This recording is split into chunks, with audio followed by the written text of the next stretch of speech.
किसी ने बड़े कमाल की बात कही है कि जिंदगी में खुद को ऐसा बनाओ कि जहां आप ना हो वहां लोग आपको याद करें और जहां आप पहुंचने वाले हों वहां आपका इंतजार करें।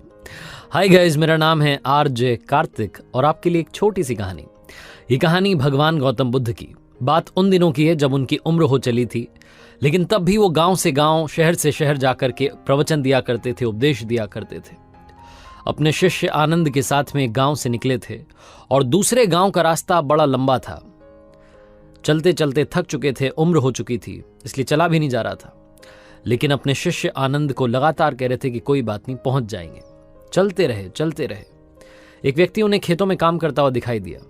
आनंद ने कहा कि भगवान पूछ लेते हैं कि कितना दूर और बचा है। तो उन्होंने कहा ठीक है, पूछ लेते हैं। तो पूछा उस व्यक्ति से कि बाबा जी कितनी दूर और है गांव जहां हमें जाना है। तो उन्होंने कहा कि बस 2 किलोमीटर और बचा है, आ ही तो गए आप, थोड़ा सा और बचा है। जहां उस किसान ने कहा जो खेतों में काम कर रहा था, भगवान गौतम बुद्ध उसकी तरफ देख करके मुस्कुरा दिए, वो भी उनकी तरफ देख करके मुस्कुरा दिया। आनंद को यह बात जमी नहीं कि ये क्या चल रहा है, थक चुके हैं और एक दूसरे को देख करके मुस्कुरा रहे हैं। उसके बाद में वहां से आगे बढ़ गए। 2 किलोमीटर शायद पार हो चुके थे।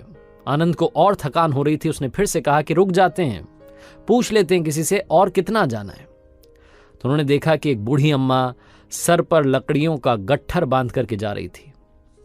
उन अम्मा से पूछा कि माता जी गांव कितनी दूर है। तो माता जी ने कहा अरे आप आ ही तो गए हो, बस 2 किलोमीटर और बचा है, लगभग पहुंच गए हो आप, ज्यादा दूर नहीं है। जहां उन अम्मा ने कहा, भगवान गौतम बुद्ध उनको देख करके हल्के से हंस दिए, वो भी उनकी तरफ देख करके हंस दी। अब की बार आनंद को और बुरा लगा कि ये क्या चल रहा है। भगवान गौतम बुद्ध ने कहा कि सुनो, चलते रहते हैं, पहुंच जाएंगे, बहुत पास में है, अब तो हम पहुंचने ही वाले हैं। चलते रहे। शायद वो 2 किलोमीटर और निकल गए थे, थक करके चूर हो चुके थे। तभी उन्हें तीसरा आदमी दिखाई दिया। उस तीसरे आदमी से भी पूछा कि भाई साहब गांव कितनी दूर और बचा है। उसने भी यही कहा कि बस 2 किलोमीटर और बचा है, आप पहुंचने ही तो वाले हो, चलते रहो, बस आने वाला है गांव, शाम होने से पहले पहले पहुंच जाओगे। और ये कहकर के वहां से चला गया।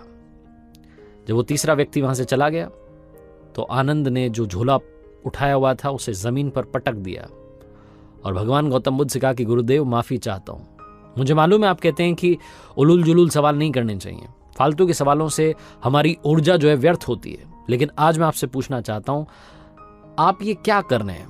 पहला वाला दिखा तो उसे देख करके आप मुस्कुरा दिए, दूसरी वाली जो अम्मा थी उनको देख करके आप हंस दिए। हर कोई हमसे कह रहा है कि 2 किलोमीटर 2 किलोमीटर, वो गांव आने का नाम नहीं ले रहा है। आप ये क्या कर रहे हैं, मुझे इसका उत्तर दीजिए, मुझे जानना है और मुझसे अब चला नहीं जा रहा है। भगवान गौतम बुद्ध ने कहा कि शांत हो जाओ आनंद, मुझे मालूम है कि गांव अगले 2 किलोमीटर के बाद में भी नहीं आएगा। तुम्हें शायद याद नहीं, लेकिन मैं इस जगह पर पहले भी आया हूं और यह गांव 20 किलोमीटर है। जब पहले वाले व्यक्ति ने, जो खेत में किसान काम कर रहा था, उसने मैं बताया था कि 2 किलोमीटर बचा है, तब भी मैंने कुछ नहीं कहा। मुझे मालूम था कि दूर है, इसीलिए मैं उनको देख करके मुस्कुरा दिया।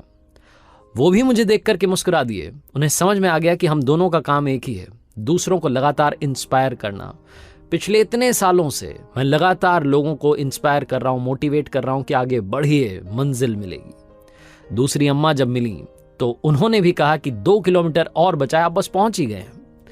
उन्हें भी देख करके मैं हंस दिया, वो भी मुझे देख करके हंस दी, क्योंकि वो भी समझ गई कि हम दोनों का काम एक ही है, लोगों को लगातार मोटिवेट करना।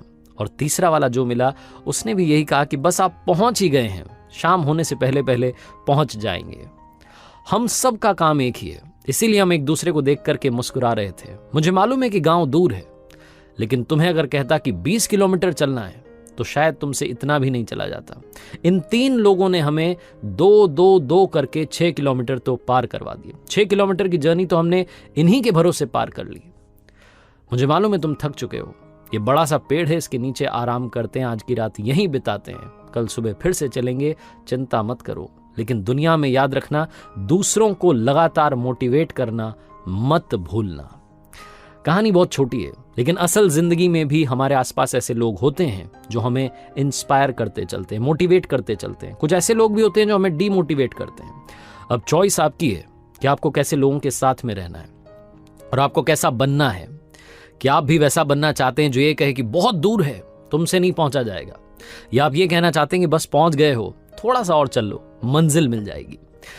चॉइस आपकी है। आरजे कार्तिक आपसे बस यही कहता है, जिंदगी में मंजिल की तरफ दौड़ते चलिए, रुकिए मत, थकना इधर मना है, कर दिखाओ कुछ ऐसा कि दुनिया करना चाहे आपके जैसा। और हाँ, याद रखिए